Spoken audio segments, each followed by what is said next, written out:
Strand 2, Teaching Standards and Pedagogies. So still on PPSSH Domain 3, focusing on teaching and learning.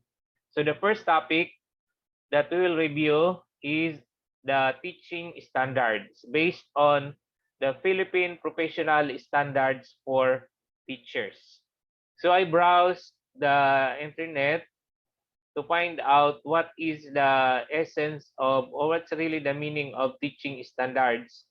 And I found out that these refer to the qualities and the competencies prescribed and being expected to a very for expected from a teacher in the Philippines. So there is no other source of data information about the teaching standards in the Department of Education, but the PPST, the guidelines and the repeat order about the Philippine Professional Standards for Teachers.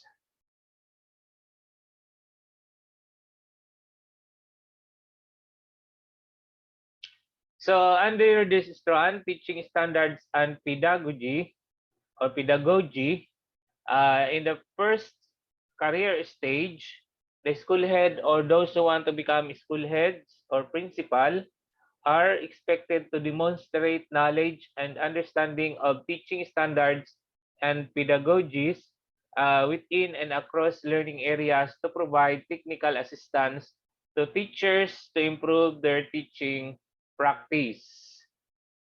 So for career stage 2, the school head or the principal is expected to provide technical assistance to teachers on teaching standards and pedagogies within and across learning areas to improve their teaching practice. And for career stage 3, the school head or the principal is expected to engage school personnel such as master teachers, head teachers, and department heads in providing technical assistance to teachers on teaching standards and pedagogies within and across learning areas to improve their teaching practice. And for the highest career stage, the school head or the principal should exhibit best practice in providing technical assistance to teachers for them to develop exemplary practices consistent with teaching standards and pedagogies within and across learning areas. So this is a very critical strand for those who want to become a school head and those who are already handling school, because we are mandated to provide PE to our teachers to improve their teaching practices. So it is very important that those who want to become a school head should be uh, well versed of the teaching standards and the teaching pedagogies. Kaya nga, dapat talaga hinug na sa pagiging classroom teacher yung mga gustong maging school head at saka yung naging school head na. Dapat po talaga na-experience niya talaga ang paggamit ng iba't ibang pedagogies or mga teaching practices, teaching methods of teaching, strategies in actual classroom situation. Hindi lang base sa teorya. Dahil mas madali po tayong makakapagbigay ng technical assistance to our teachers kung talagang pinagdaanan natin ang lahat ng yon. Pinagdaanan natin ang lahat ng klase ng pagtuturo, lahat ng paraan ng pagtuturo. Kaya it's very important talaga na those who want to become school heads are already hinug na sa pagiging classroom teachers. At of course, naging magaling na classroom teacher or master teacher. Naging awardee as outstanding teacher in the classroom, district, division, region, at saka national. So let's proceed to DepEd Order number 42 series 2017. The national adoption and implementation of the Philippine Professional Standards for Teachers, or the PPST. So this DepEd Order defines and explain the qualities expected for a DepEd teachers from teacher 1 up to master teacher. So ito ang teaching standard na sinusunod natin sa Department of Education. So what is the aim, or what are the aims of Philippine Professional Standards for Teachers? First is to set out clear expectations of teachers along well-defined stages of professional development from beginning to distinguished practice. Then, to engage teachers to actively embrace a continuing effort in attaining proficiency. This pertains to continuous professional development. And then apply a uniform measure to assess teacher performance, identify needs, and provide support for professional development. That's why we have a uniform IPCRF for teachers, and we have uniform classroom observation tool for teachers 1 to 3, and a different observation tool for master teachers. So this is because in accordance with the aim of the PPSD, which is to have uniform measure to assist teacher performance, and of course in identifying their needs for the further professional development that should be provided to them by the Department of Education, and the lower offices, particularly the school, to the laxation and in-service training, tinatawag na INSIT. So PPST is based on the principle of lifelong learner. So learning, tandaan na po natin po ito na principle, lifelong learner. Learning, which means continuous professional development by exposing our teachers to different professional development opportunities, like letting them attending the different seminars and workshops and trainings, and conducting also INSET in the school and laxation or SLAC. PPST is committed to supporting teachers and taking cognizance of unequivocal evidence that good teachers are vital to raising student achievement. So based on research, in order to have student to have very good achievement, we have to have good teachers or excellent teachers. It is believed that the quality learning is contingent upon quality teaching, meaning quality learning is dependent upon quality teaching. Without quality teaching, we cannot have quality learning. So this is the relationship between quality learning and quality teaching. Dependent variable ang quality learning, and at saka ang independent variable ay ang quality teaching. How can we have quality teaching if we will have quality school heads? So hence, enhancing teacher quality becomes of utmost important for long-term and sustainable nation building. Nakasalalay sa mga kamay ng mga teachers ang future ng ating mga learners. According to DepEd Order number 42, Series 2017, the Philippine Professional Standards for Teachers shall be used as a basis for all learning and development programs for teachers to ensure that they are properly equipped to effectively implement the K-12 program. Can also be used for the selection and promotion of teachers All performance appraisals for teachers shall be based on this set of standards. Naka-align na po dito ang kanilang EIP, OIPC-RF. At saka lahat ng mga trainings, shared trainings and conferences, seminars conducted by the Department of Education for teachers training are aligned to the PPST. So what is the Philippine Professional Standards for Teachers? Let us review this, or the PPST. It is a public statement of professional accountability. It has 4 career stages: beginning, proficient, highly proficient, and distinguished.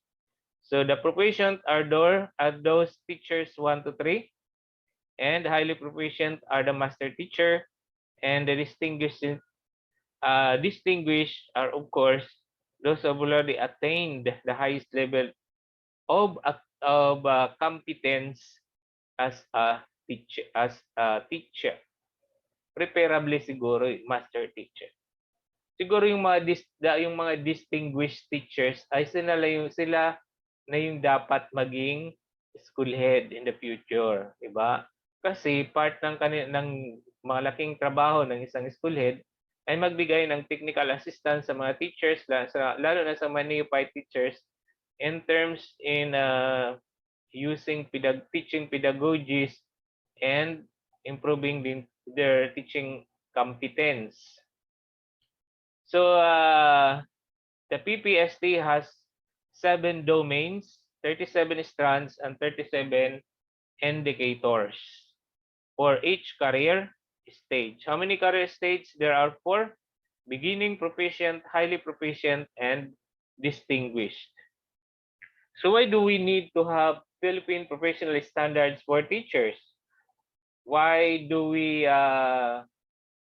bakit pinalitan yung dati na NCBTS? It's because of these factors. First, of the 21st century skills needed by our learners. Iba sa K-12, and even in our DepEd vision, we dream of Filipinos who passionately love their country and whose values and competencies enable them to realize their full potential and contribute meaningfully to building the nation. Yung tinatawag na competencies are the 21st century skills. And another reason why we need to have PPST is the ASEAN integration and internalization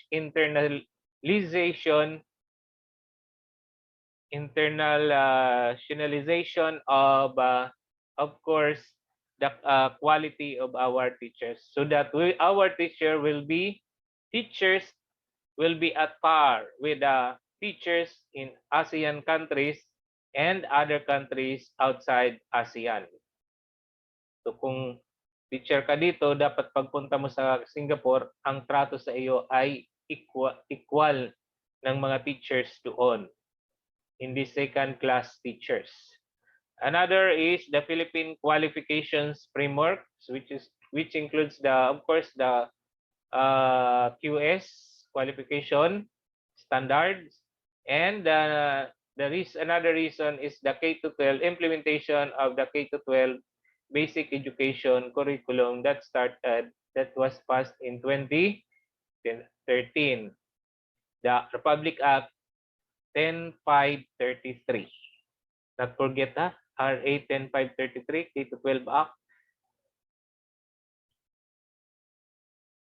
So this is the teacher professional development framework, and the career path starts with recruitment and hiring, and of course, it is expected that teacher education institutions should align their curriculum, teacher education curriculum, to the Philippine professional standards for teachers, so that they will meet the teacher entry requirement in the Department of Education, so that they will be hired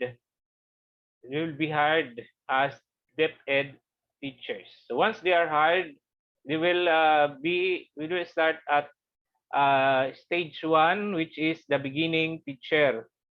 They will undergo teacher induction program for 2 years. And then, after that, stage 2, proficient, stage 3, highly proficient, and stage 4, distinguished. And this can be attained through conducting learning action cells, by having mentoring and coaching, and professional development programs. Okay? Of course, one way to encourage teachers to improve their proficiency level as teachers is through rewards and compensation. Siyempre, kapag na-promote ka into highly proficient, which is a master teacher position, your salary will increase, and all the monetary yung mga monetary rewards will increase also, like the bonus, the PBB, kasi salary based man ito ng mga compensation. So paano, ano ang mga tool na gagamitin para makita kung anong pangangailangan ng mga teachers for development at saka makita ang kanilang performance? One is the COT, or the Classroom Observation Tool, and of course another is the Self-Assessment Tool. So this is result of this is the basis for conducting professional development and teacher training.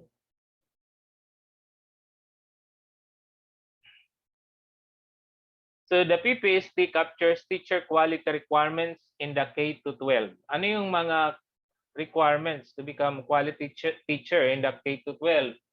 One is mother tongue to facilitate teaching and learning. Dapat marunong silang gumamit ng mother tongue.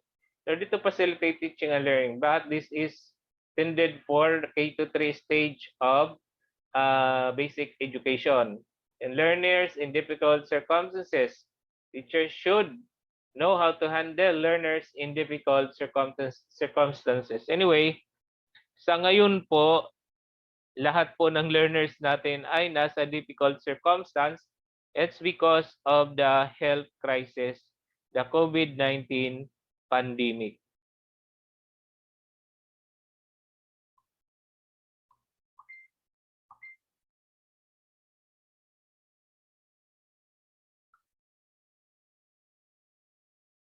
Sandali lamang po. I'll be back.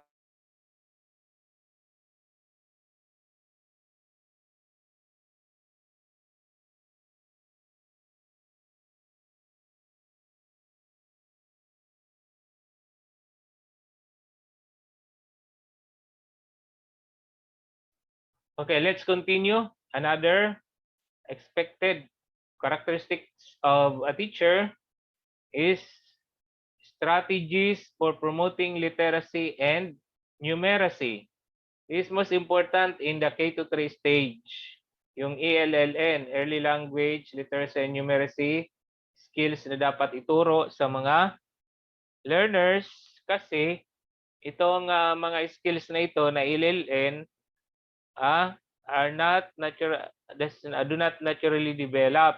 Kailangan matututunan ito ng mga learners kapag itunuro ng maayos ng mga trained teachers on teaching early language literacy and numeracy. And of course, dapat yung mga K-12 teachers ay marunong gumamit ng ICT, o yung mga gadgets, information and communication technology positively, sa tamang pamamaraan. And classroom communication strategies. How do we communicate ourselves to the learners and to the community? And how do we respond to the communication from the learners and from the community? Ito po ang mga important terms related to PPST. Yung domains is defined as the distinctive spheres of teaching, learning processes. Example of domain is content, knowledge, and pedagogy. So domain 1 recognizes the importance of teachers' mastery of content, knowledge, and its interconnectedness within and across the curriculum area. So dapat marunong si teacher ma-connect ang mga concept sa kanyang specialization to the other specialization. Then you have the 4 career stages, descriptions of developmental practice. Then strands, more specific dimensions of positive teacher practices. Indicators per career stage should be a concrete, observable measure of teacher practices. Example of the strand is content knowledge and its application within across curriculum areas, research-based knowledge and principles of teaching and learning. Yung beginning teacher should demonstrate content knowledge and its application within and or across curriculum teaching areas. Ito po ang first domain ay ang Philippine Professionalist ito po ang mga domains ng Philippine Professional Standards for Teachers. Meron siyang 7 domains. Kung sa mga school head merong 5 domains, sa mga teachers merong 7. Una po yung content, knowledge, and pedagogy. Second is learning environment. Third, diversity of learners. Fourth, curriculum and planning. Fifth, assessment and reporting. Sixth, community linkages and professional engagement. 7, personal growth and professional development. Central to carry form and places at the same beginning. At the beginning, the importance of teachers knowing their content and knowing how to teach it. Meaning, dapat si teacher ay specialized and trained in that particular subject or content. Para hindi siya, kasi kapag well-versed siya sa content at saka knowledgeable ng content ng kanyang ituturo, ay makapagpipili siya kung ano ang pedagogy na pipiliin niya or yung the act of teaching or art of teaching. And of course, alam niya kung paanong klaseng learning environment ang kailangan dyan. And madali niyang makukonsider, ma-adjust ang kanyang lesson based on the diversity of the learners. Of course, he or she can do it by through curriculum planning through lesson planning. First, malalaman ni teacher kung naging successful ba ang kanyang pagtuturo by having assessment, by crafting, and of course, implementing assessment. So kung yung result ng assessment na yan at saka kung ano ang naging performance ng learners ay i-report na yan sa mga stakeholders, lalo na sa parents ng learners. So kailangan din ng teachers ay marunong makisama sa mga stakeholders. So this is building connections. And first, there should be personal growth and professional development. So these are the content and knowledge pedagogy and the strands. Anong mga strands ng domain 1? 1 is content knowledge and its application within and across curriculum areas. 2, research-based knowledge and principles of teaching and learning. Dapat alam na yung mga research-based knowledge and principles of teaching and learning. Lalo na yung the major philosophical basis of our K-12 basic education curriculum, which is the constructivism theory. Ano ito? Then positive use of ICT, marunong siyang gumamit ng mga ICT equipment kung paano ito ma-manipulate para maging interactive ang kanyang pagtuturo. Strategies for promoting literacy and numeracy, strategies for developing critical and creative thinking as well as other higher order thinking skills. This is about crafting higher order thinking skills, questions, and activities. Then mother tongue, stand 6, mother tongue, Filipino and English in teaching and learning. And of course, classroom communication strategies. Paano siya nakikipag-communicate sa mga learners. Now let's come to domain 3. Domain 2 is about learning environment, learner safety and security, fair learning environment, management of classroom structure and activities, support for learner participation, promotion of purposive learning, and management of learner behavior. Domain 3 is diversity of learners, which has 5 strands: learners' gender needs, strengths, interests, and experiences, learners' linguistic, cultural, socio-economic, and religious backgrounds, and learners with disabilities, giftedness, and talents. Anong gagawin niya dito? Learners in difficult circumstances. Their teachers should be trained and should have skills in dealing with learners in difficult circumstances, and of course, dealing with learners from indigenous groups. So nawala po yung domain 4. Let's proceed to domain 5, assessment and reporting. This talk about the K-12 classroom assessment. So ano ang dapat ma-acquire na skills ng teacher on designing, selecting, organizing, and utilizing of assessment strategies, monitoring and evaluation of learner progress and achievement, feedback to improve learning, communication of learners' needs, progress, and achievement to key stakeholders, use of assessment data to enhance teaching and learning practices and programs.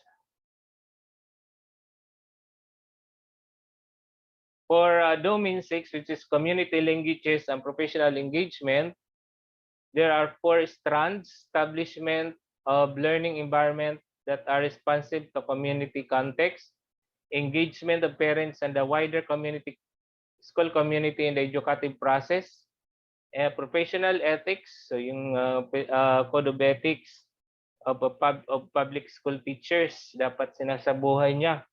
Saka school policies and procedures. Ito yung mga palisiya sa school, dapat alam niya at sinasabuhay din at sinusunod.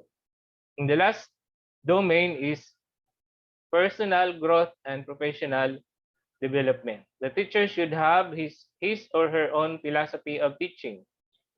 And dapat binibigyan niya ng dignity at pinoproteksyonan niya ang dignidad ng teaching as a profession, and professional links with colleagues, paano siya makipagsalamuha, paano siya nakikipag-connect sa kanyang mga kapwa-guro, professional reflection and learning to improve practice and professional development goals. What qualities are expected of teachers based on these domains? Sandali lamang po, I'll be back after a minute.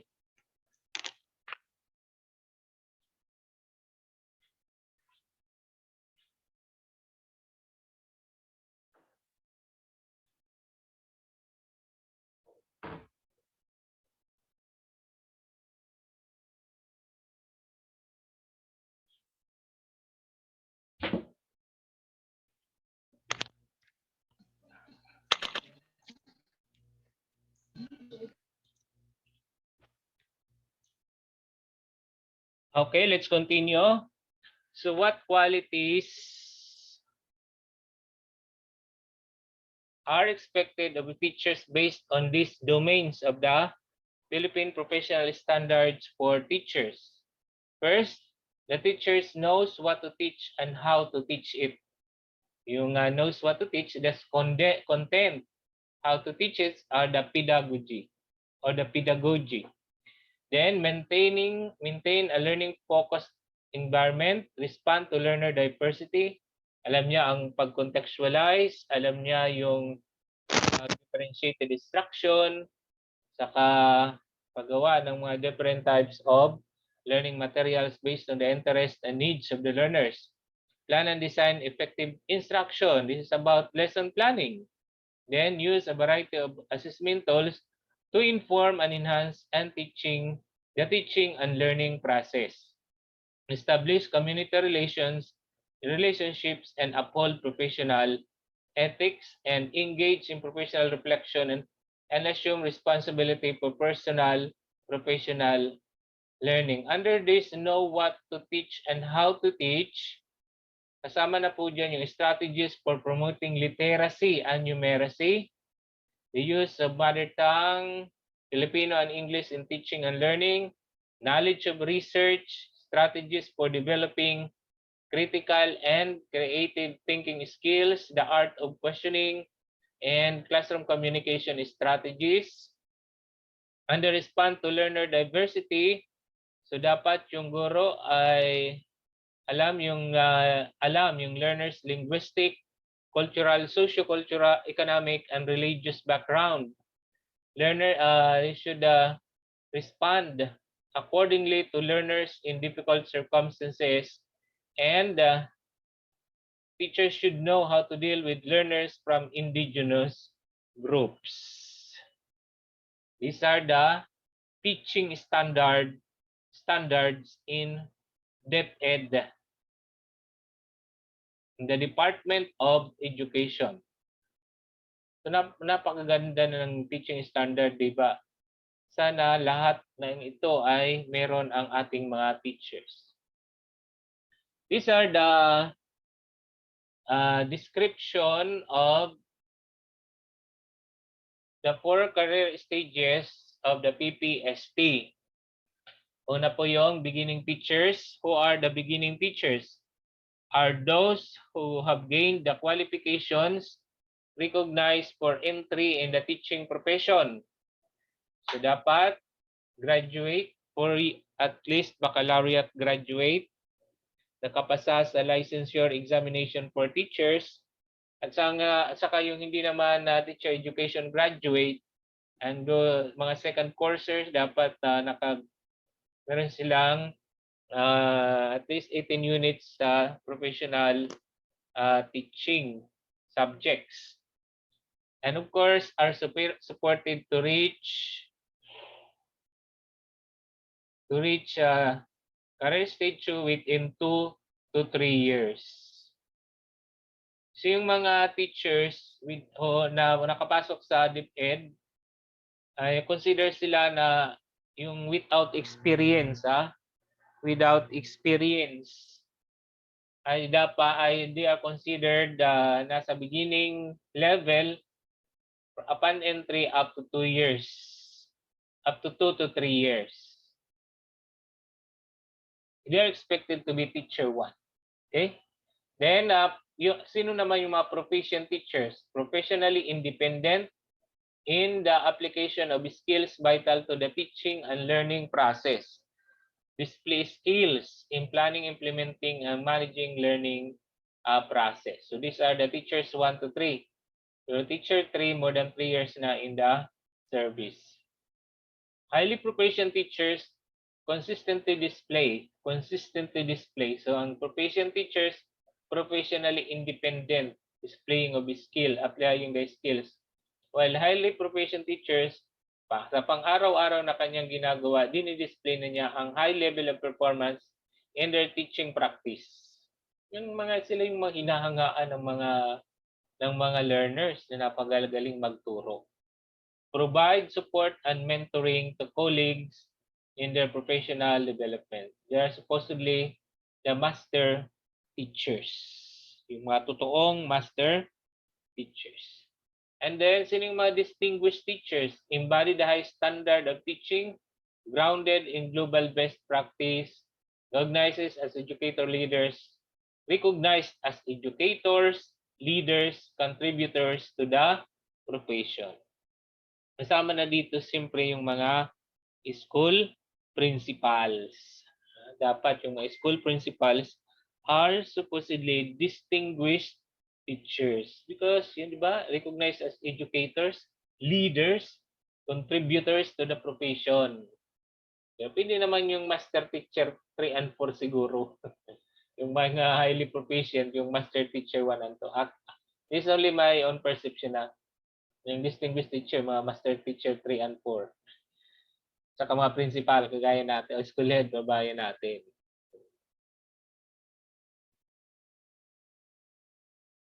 Okay, yun po ang review natin about Philippine Professional Standards for Teachers.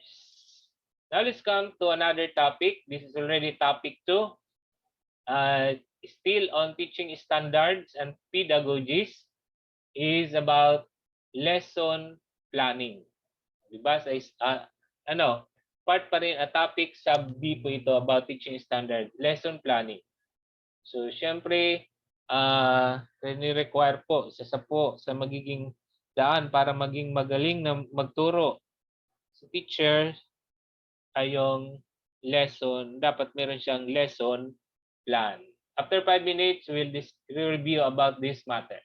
Standby po. I'll be back after 5 minutes.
All right, let's continue. Please type yes on the chat box if my signal is still clear.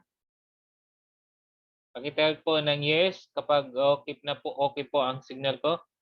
Okay, thank you very much, Sir Ronnie, and the rest who responded. Let's come to still connected to topic 1 about teaching standards is the lesson planning. In the Department of Education, teachers are still required to write or prepare lesson plan. So there are two types of lesson plan that we can prepare, yung detailed lesson plan and the daily lesson log. But before that, let's review the importance of lesson planning. So the basis of our review is DepEd Order number 42 series 2016. Policy guidelines on daily lesson preparation for the K-12 basic education program. Kung merong nang nabago po about this matter, please just type a comment on your on the chat box so that we can discuss that matter here. Kung meron ng mga since 2016 pa ito, kung meron ng mga issuances na binago ang mga provisions nitong DO ay pag-usapan po natin mamaya. So DepEd recognizes that instructional planning is essential to successful teaching and learning. So this is the first principle. Instructional planning is essential to successful teaching and learning. Article 4, Section 2 of the Code of Ethics for Professional Teachers adopted in 1997 through Board Resolution number 435 by the Board of Professional Teachers states that every teacher shall uphold the high standards of quality education, shall make the best preparations for the career of teaching, and shall be at his best at all times in the practice of his or her profession. Ito po na lines na best shall be at his best at all times in the practice of his profession. This is the basis of one of the basis why teachers are required to write or plan their lesson, write a lesson plan or instructional plan. This policy is therefore meant to support teachers in upholding quality education standards by affirming the importance of instructional planning through daily lesson log or detailed lesson plan preparation. These guidelines ultimately aim to assist teachers in not only effective managing instruction, but also managing the performance of one of their core functions, which is to facilitate learning inside their classroom. So the teachers are expected to facilitate learning inside the classroom properly and effectively, of course, efficiently. They will have instructional plan or lesson plan, which can be daily lesson log or detailed lesson plan. Research shows that effective teachers organize and plan their instruction. Yung mga effective teachers talaga at sa mga dedicated teachers ay hindi pumapasok sa classroom kapag wala siyang lesson plan. So with content and performance standards and learning competencies firmly articulated in the K-12 curriculum, it is easier for teachers to carry out both short-term and long-term instructional planning. Long-term instructional planning, example po dito ay ang budget of lesson. Budget of lesson. Samantala, yung short-term lesson plan ay yung daily lesson plan or weekly lesson plan. Instructional planning increases a teacher's chance of carrying out a lesson successfully. allows teachers to be more confident before starting a lesson, inculcates reflective practice as it allows teachers to think about their teaching. Kung gumagawa tayo ng lesson plan, di ba? Nag-iisip tayo, ano ba ang magandang approach nito? Ano ba ang magandang method of teaching at teaching style ang i-apply ko nito? Ano ang mga activities na kailangan nito? Paano ko i-assess? Ano ang objective na natin ang objectives? Okay? Instructional planning facilitates learning and respond to learners' needs inside the classroom. Tapos na po ito. Instructional planning helps teachers know their learners, teach what students need to learn, ensures curriculum coverage, and helps teachers identify expectation for learners, choose the materials, and organize the sequential activities. According to Aeration, the instructional process is made up of 3 steps: planning instruction, delivery of instruction, and assessment of learning. This means that teaching begins even before a teacher steps in front of a class and begins a lesson. Correct. This also means that teachers are expected to be able to organize and develop a plan for teaching, implement that plan, and measure how effectively they implement a plan. So, lesson planning is one way of planning instruction. Lesson planning is a way of visualizing a lesson before it is taught. According to Scrivener in 2005, planning a lesson entails prediction, anticipation, sequencing, and simplifying. Anong sequencing? Anong pagkasunod-sunod ng mga activities? Siyempre, if you are using the 4A's, what is your first activity? What will be the activity that will serve as an abstraction? What should be an activity that will serve as skill, yung building more skills? Okay. Of course, assessment. And of course, simplifying. Dito pasok po yung contextualization. Sinisimplify natin yung mga words, yung mga activities, di ba? Yung mahirap na activities, ginagawa natin ng paraan para ma-simplify at maintindihan ng learners. So lesson planning is a critical part of the teaching and learning process. Ito talaga ang dapat nating i-emphasize sa ating mga teachers that lesson planning is a critical part of teaching and learning. It's not that teachers just write lesson plan for the sake of following our orders. Minsan pa nga, nagsusulat ng lesson plan pagkatapos na magturo kasi mag-check na si school head. So, the objective of lesson planning is learning, para matuto.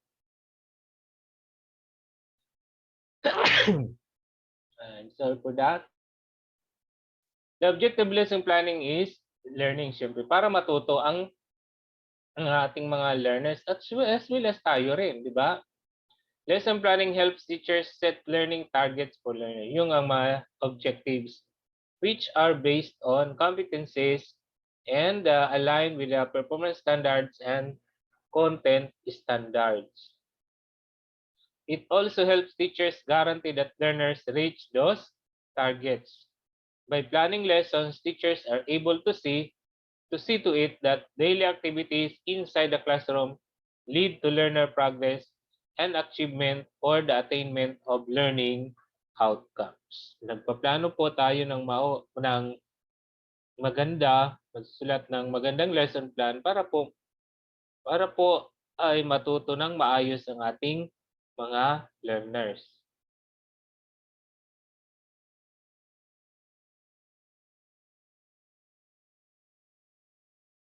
Additionally, lesson planning helps teachers master learning area content.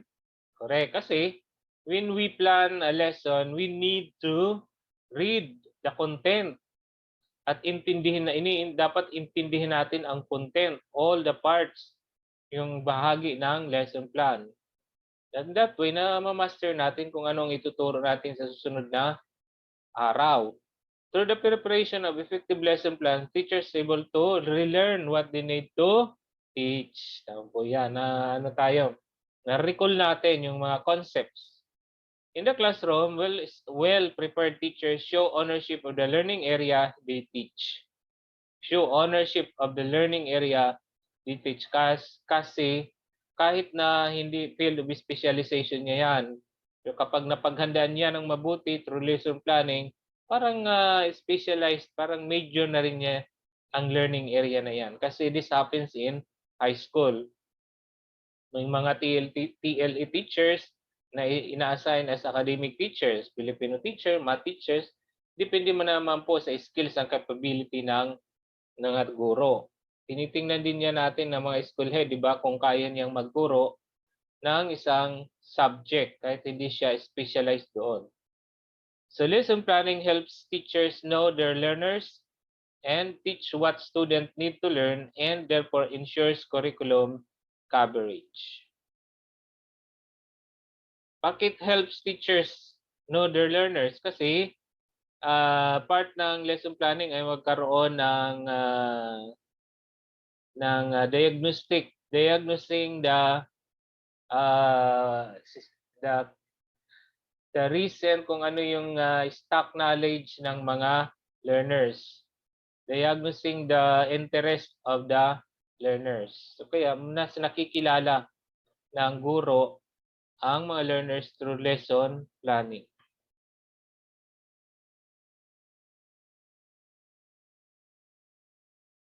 So let's come to the guidelines kung sino talaga ang gagawa ng daily lesson log. Ito po ang pinakatatandaan ninyo at babaunin sa pag-exam kasi baka lumabas ito. Sino ang dapat magsulat ng daily lesson log? Una po, teachers with at least 1 year of teaching experience. Teachers with at least 1 year of teaching experience plus ang kanyang IPCRF rating is very satisfactory. Very satisfactory. Dahil kahit na siya ay naka 1 year na, 2 years na, pero ang kanyang rating sa IPCRF ay satisfactory lang, hindi siya pwedeng magsulat, payagang magsulat ng daily lesson log. Ang kanyang susulat ay daily detailed lesson plan. So, number 1 po na criterion na pwede nang magsulat ng DLL si teacher, at least 1 year of teaching experience it's either in private or public. Okay, hindi naman yan sinabi na public, di ba? Sinabi diyan including teachers with private school and higher education institution. Halimbawa, bagong pasok si teacher, bagong hire si teacher sa DepEd, first year of teaching niya, pero galing siya sa private school ng ilang taon or even 1 year or sa higher institution, ay pwede ng DLL ang kanyang isulat o i-prepare. Okay. Another one, teacher who have been in the service for at least 1 year, handling areas with available LMs and TGs provided by the department. Shall not be required to prepare DLP, detailed lesson plan. So, teachers who have been in the service for at least 1 year. 1 year siya sa service. Tapos may kasama pang LMs at saka TGs. So, DLL na.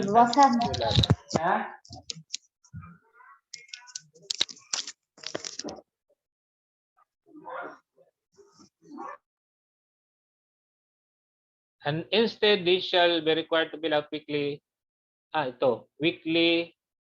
daily lesson log. Okay. Weekly daily lesson log. Okay. Teachers are allowed to work together in preparing DLPs, detailed lesson plans, and DLL. So, tingnan natin ito dahil may weekly daily lesson log. Okay. Teachers who have been in the service for at least 1 year, handling learning areas with available LMs and TGs provided by the department shall not be required to prepare the LP. Instead, they shall be required to fill out a weekly, daily lesson log. DLL din. Teachers are allowed to work together in DLPs and DLLs. Seasoned or veteran teachers shall also mentor new or novice teachers in the preparation of DLPs and DLLs. So, pasok dito ang coaching and mentoring. Okay, how about yung detailed lesson plan? Sino po yung dapat magsulat nito? Number 1 po na criterion is newly hired teachers without professional teaching experience. Yun lang po. Newly hired teachers without professional teaching experience. So, teacher 1 siya, pero hindi siya nagturo sa private school, hindi siya nagturo sa higher education, HI, so wala talagang experience. So, detailed lesson plan ang kanyang sulatin sa loob ng 1 taon. Sino pa ang magsulat ng daily lesson plan? Detailed lesson plan. Applicant teachers, yung nagpaparang. At pangatlo, yung mga master teachers na magpe-present ng demonstration teaching. Yun lang silang tatlo. So yung mga newly hired teachers who earned a rating of very satisfactory or outstanding in the RPMS in a year shall no longer be required to prepare DLPs, while newly hired teachers who earned a rating of satisfactory shall still be required to prepare DLPs until such time their RPMS assessment has improved. However, when new content is integrated into the curriculum, all teachers are required to write a detailed lesson plan for that content or subject matter. Kung bago po ang content ng isang subject, hindi pa ito naituro noon, ngayon pa lang, kahit master teacher ang nag-handle ng subject na yan, gagawa siya ng detailed lesson plan on that particular content only or subject matter or topic. Okay?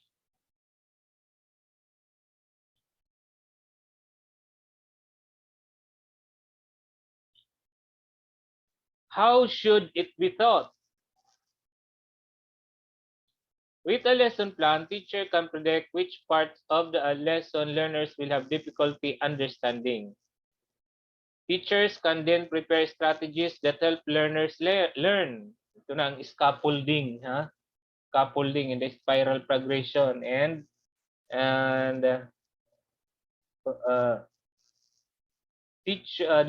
teachers can then build learners and respond to learners' needs. Teachers can explore utilizing different instructional strategies that consider learners' varying characteristics, including cognitive ability, learning style, readiness level, multiple intelligences, gender, socioeconomic background, ethnicity, culture, physical ability, personality, special needs, and the different ways learners master the content of a particular learning area. So maraming i-consider pala sa pagtuturo at paggawa ng lesson plan. This presupposes flexibility in the way teachers plans lesson. This means that a teacher can prepare a lesson plan but remain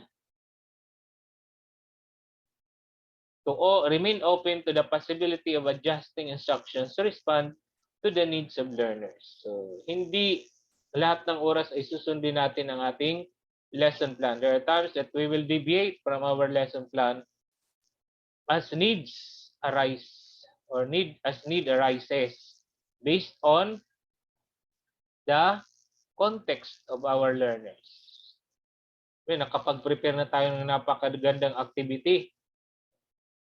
Pero hindi pa pala ready ang mga learners to perform that activity. So, erase mo na, set aside mo na yung activities and think quickly for the substitute activity.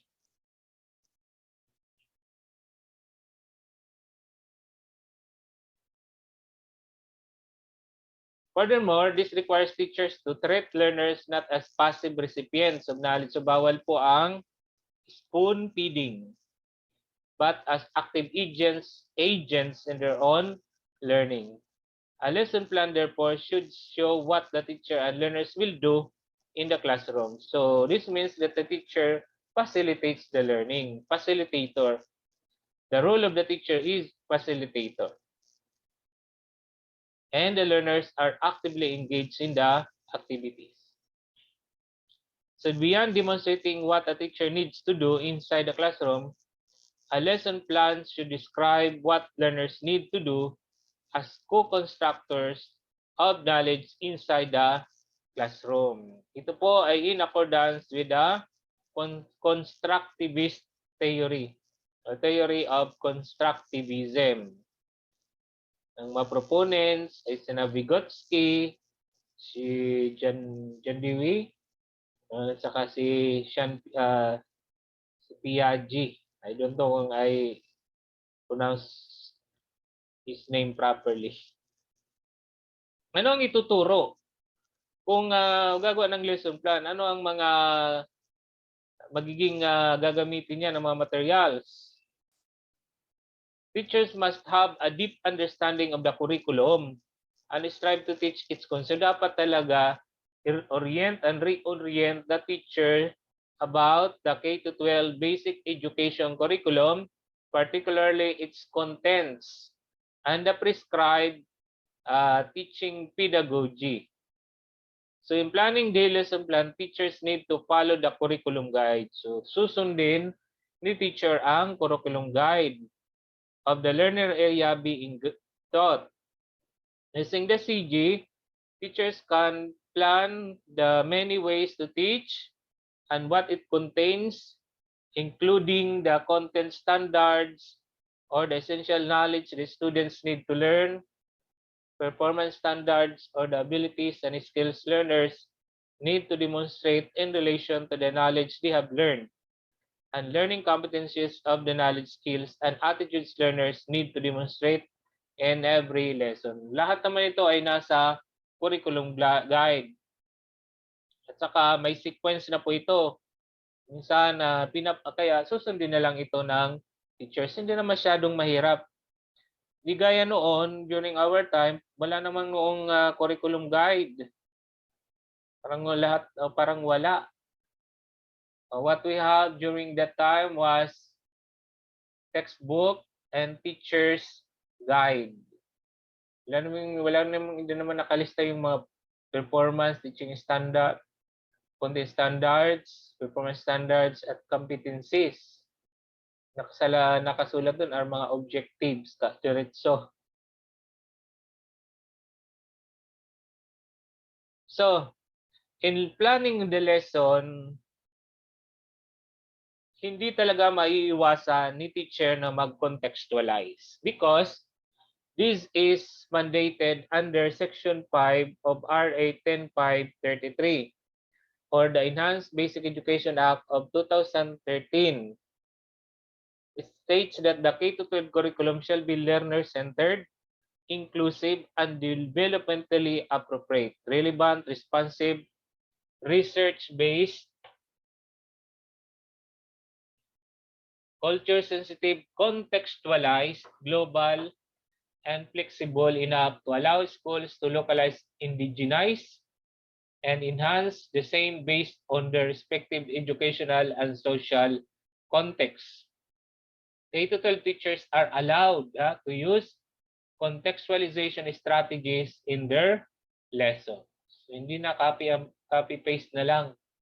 Mag-iisip talaga si teacher kung paano i-relate sa context ng mga learners ang kanyang lesson through contextualization. By using the different levels, di ba? Yung localization and indigenization. So, in this slide,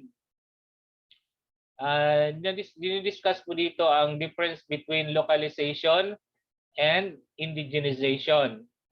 So, localization involves relating curriculum content to information and materials found in the learner's immediate community. We discussed this, di ba? Then indigenization involves enhancing curriculum competencies, learning resources, and even the instructional process in relation to the biogeographical, historical, and sociocultural context of the learner's community. In preparing lessons, teachers are encouraged to make full use of these contextualization strategies if necessary to make lessons more relevant and meaningful to learners. Ano yung mga tinatawag na contextualization strategies? Ito po yung localization at saka indigenization. In our previous session, na-discuss na po natin, na-review na po natin ang ibig sabihin ng localization at saka indigenization at saka mga examples ng localization at indigenization. So yung first level is localization. Once you go deeper into the community to find out their practices, customs, traditions, and use it in your content, in your teaching, that is indigenization. Yung mga ginagawa nating mga contextualized learning materials, indigenization na yun po, di ba? So isang bagong part ng lesson plan ng daily detailed lesson plan ay yung reflection. Dati wala ito sa detailed lesson plan. Dati ang nagtatapos sa detailed lesson plan ay yung assignment. assignment. Pero ngayon, reflection na. Bakit reflection? Itong reflection na bagong part ng detailed lesson plan.